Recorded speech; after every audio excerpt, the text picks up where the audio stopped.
नमस्कार दोस्तों, ये video editorial compilation for mains का पार्ट है। आप प्लेलिस्ट में जाके एडिटोरियल की वीडियोस पेपर वाइज और टॉपिक वाइज देख सकते हो। और अगर आप दिसंबर 2019 के बाद की वीडियोस को देखना चाहते हो तो वीडियो के नीचे मौजूद ज्वाइन बटन की सहायता से आप मेंबरशिप को ज्वाइन कर सकते हो। चलिए डिस्कशन स्टार्ट करते हैं। आप जीएस पेपर 3 के इस टॉपिक से आर्टिकल को रिलेट कर सकते हो। सेस का मतलब क्या होता है? सेस का मतलब देखो ये होता है, it is tax on tax. एक ऐसा टैक्स जो टैक्स के ऊपर लेवी किया जाता है और किसी स्पेशल सर्विस या फिर स्पेशल सेक्टर की वेलफेयर के लिए। जैसे मैं आपको एग्जांपल देता हूं, मान लीजिए सरकार कहती है जितना भी आपका इनकम टैक्स बनता है उस इनकम टैक्स पर 3% आपको एजुकेशनल सेस भी देना होगा। फॉर एग्जांपल आपकी इनकम 10 लाख है और आपका टैक्स बनता है 1 लाख रुपए। ये सिर्फ हाइपोथेटिकल एग्जांपल है, बिल्कुल टेक्निकल डिटेल्स में मत जाइएगा कि 10 लाख इनकम है तो इनकम टैक्स 1,12,000 लगेगा। सिर्फ एग्जांपल है, एग्जांपल समझिए आप। 10 लाख आपकी इनकम है, 1 लाख मान लीजिए आपका इनकम टैक्स बनता है, तो इसका 3% कितना हुआ? 1 लाख आपको टैक्स देना था, इसका 3% हुआ 3,000 रुपये। तो आपको फाइनल जो टैक्स देना होगा वो 1 लाख नहीं देना होगा, वो 1 लाख प्लस 3,000 देना होगा। हालांकि देखो सरकार सरचार्ज भी लगाती है। फाइनल टैक्स जो देना होता है वो इस प्रकार से होता है, जो टैक्स रेट होता है फॉर एग्जांपल 10% टैक्स रेट है या फिर 20%, उसी के हिसाब से प्लस सरचार्ज प्लस सेस, इन सबको मिला के फाइनल टैक्स देना होता है। सरचार्ज में और सेस में फ़र्क ये होता है, सरचार्ज सरकार अपने हिसाब से इस्तेमाल कर सकती है, कोई पर्टिकुलर सर्विस या फिर सेक्टर के लिए नहीं होता सरचार्ज। और सेस जो कलेक्ट किया जाता है वो स्पेशल पर्पस के लिए कलेक्ट किया जाता है, जैसे एजुकेशनल सेस है। सरकार ने पहले ही बता दिया कि 3% सेस से जो रेवेन्यू इकट्ठा होगा उसको एजुकेशनल पर्पजेस के लिए इस्तेमाल किया जाएगा। सरकार ये भी क्लैरिफाई कर देती है कि जितना ये सेस प्राप्त होगा 3% जो है उसमें से 1% यूज होगा प्राइमरी एजुकेशन के लिए, 2% होगा हायर एजुकेशन के लिए। मतलब बिल्कुल स्पेसिफिक कर दिया जाता है सरकार के द्वारा कि ये जो हम टैक्स ऑन टैक्स ले रहे हैं ये इस सर्विस के लिए इस्तेमाल होगा। तो ये तो हमने बेसिक्स की बात कर ली।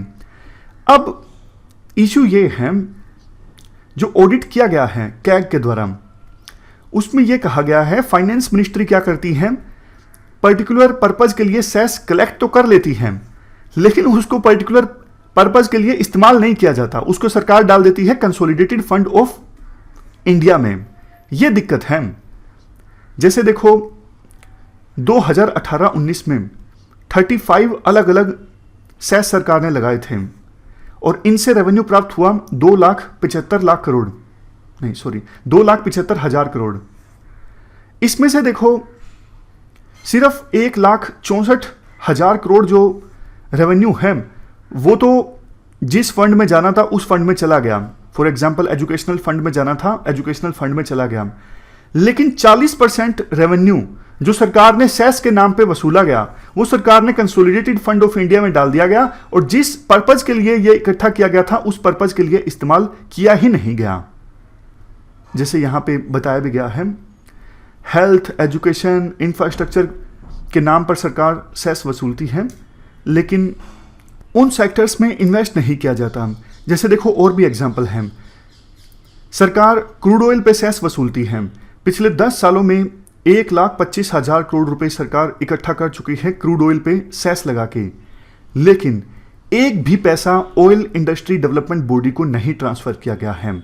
इसके अलावा सरकार पेट्रोल और डीजल पे भी सेस लगाती है ताकि रोड और इंफ्रास्ट्रक्चर को फाइनेंस किया जा सके, बट ये पैसा भी सरकार ने कंसोलिडेटेड फंड ऑफ इंडिया में डाल दिया और रोड्स एंड इंफ्रास्ट्रक्चर को फाइनेंस करने के लिए इस सेस का पैसा इस्तेमाल नहीं किया गया। GST compensation cess, luxury items के खरीदने पर सेस लगता है ताकि जिन स्टेट्स को नुकसान हुआ है रेवेन्यू का जीएसटी आने के बाद उन्हें कंपनसेट किया जा सके। इवन जीएसटी की इंप्लीमेंटेशन की शुरुआती 2 सालों में ऑलमोस्ट 50,000 करोड़ रुपए जो रुपए हैं वो उस अकाउंट में नहीं डाले गए सरकार के द्वारा जिस अकाउंट में डालने चाहिए थे। और जो कंपनसेशन सेस स्टेट्स को ट्रांसफर किया गया, जो कि जीएसटी एक्ट में प्रोविजन किया गया था, उसको सेंटर ने कहा ये तो हम ग्रांट इन एड दे रहे हैं। तो इससे स्टेट्स और ज़्यादा नाराज हो गए कि भैया जीएसटी के इंप्लीमेंट करने से पहले ये बात तय हुई थी, अगर रेवेन्यू लॉस होता है तो इसकी गारंटी आप लोगे, आप कंपनसेट करोगे, ये ग्रांट इन एड थोड़ी है। इसके बाद लास्ट में आर्टिकल में ये कहा जाता है, देखो जब से 14th फाइनेंस कमीशन ने ये रिकमेंड किया है कि रेवेन्यू शेयरिंग इस प्रकार से होगा, जो मतलब टैक्स का जो पैसा डिवाइड होता है स्टेट्स और सेंटर के बीच में, वो इस प्रकार से होगा, सेंटर को मिलेगा 58% रेवेन्यू और स्टेट्स को मिलेगा 42% रेवेन्यू। तो अब देखो सेंटर का शेयर कम हो गया, पहले सेंटर का शेयर हुआ करता था 68%, एकदम से 14th फाइनेंस कमीशन ने सेंटर का शेयर कम कर दिया। तो फिर इसके बाद सेंट्रल गवर्नमेंट ने सेस ज्यादा लगाने स्टार्ट कर दिए। क्यों ऐसा, क्यों ऐसा? देखो इसलिए सरकार को पता है, सेंट्रल गवर्नमेंट को, सेस का जो पैसा होता है वो डिवाइड नहीं किया जाता सेंटर और स्टेट के बीच में, वो सारा पैसा सेंट्रल गवर्नमेंट को मिलता है, सेस वाला, ये डिवाइड नहीं होता। इसलिए 14th फाइनेंस कमीशन की इस रिकमेंडेशन के इंप्लीमेंट होने के बाद, जिसमें सेंट्रल गवर्नमेंट का शेयर कम हो गया है डिविजनल पूल ऑफ टैक्सेस में, उसके बाद से सेंट्रल गवर्नमेंट ने ज़्यादा सेस लगाने स्टार्ट कर दिए हैं। जबकि देखो ये गलत है, क्योंकि जीएसटी के आने के पहले एक चीज़ जो बार बार बोली जाती थी वो यही तो थी कि आज के समय में सेस काफ़ी ज़्यादा है, इससे टैक्सेबल जो इन्वायरमेंट है हमारे देश में, टैक्स का जो इन्वायरमेंट है बहुत ज़्यादा कॉम्प्लेक्स है, तो जीएसटी क्या करेगा, इन सब सेस को ख़त्म कर देगा। लेकिन ऐसा कुछ नहीं हुआ, सेस आज भी काफ़ी ज़्यादा है। कंक्लूजन में कहा जाता है, वैसे ही देखो स्टेट्स और सेंटर के बीच में डिस्ट्रस्ट काफ़ी ज़्यादा है, जिसका एक रीज़न ये भी है जीएसटी को लेकर विवाद, और जो फार्म सेक्टर के बिल्स हैं वो सेंट्रल गवर्नमेंट ने पास करवा दिए पार्लियामेंट से बिना स्टेट से कंसल्ट किए बिना, जबकि एग्रीकल्चर जो है वो स्टेट लिस्ट में आता है। तो लास्ट में सजेशन ये दिया जाता है, सबसे पहले तो देखो आप इन सेस को सिंप्लीफाई करो, रैशनलाइज करो, इतने सारे सेस नहीं होने चाहिए, जहां आवश्यकता है सिर्फ वहीं लगाओ, और अगर आप लगाते हो तो फिर आप उसका इस्तेमाल उसी पर्पज के लिए करो। ऐसा ना हो कि एजुकेशन के नाम पे आपने टैक्स ऑन टैक्स लगा दिया, यानी सेस लगा दिया, बट उसको आप डाल रहे हो कंसोलिडेटेड फंड ऑफ इंडिया में, और एजुकेशन के लिए उसका आप इस्तेमाल ही नहीं कर रहे हो। और नेक्स्ट चीज, ट्रांसपेरेंसी भी तो होनी चाहिए ना। अब तो देखो कैग के द्वारा ऑडिटिंग की गई, तब जाके पता लगा कि सेंट्रल गवर्नमेंट कर क्या रही है।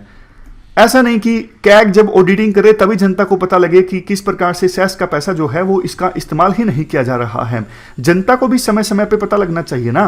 कब पता लगेगा? जब ट्रांसपेरेंसी होगी कि सरकार ने सेस का पैसा इस्तेमाल किया भी है या फिर नहीं किया है। इस डिस्कशन में फिलहाल इतना ही है। Thank you very much for discussion.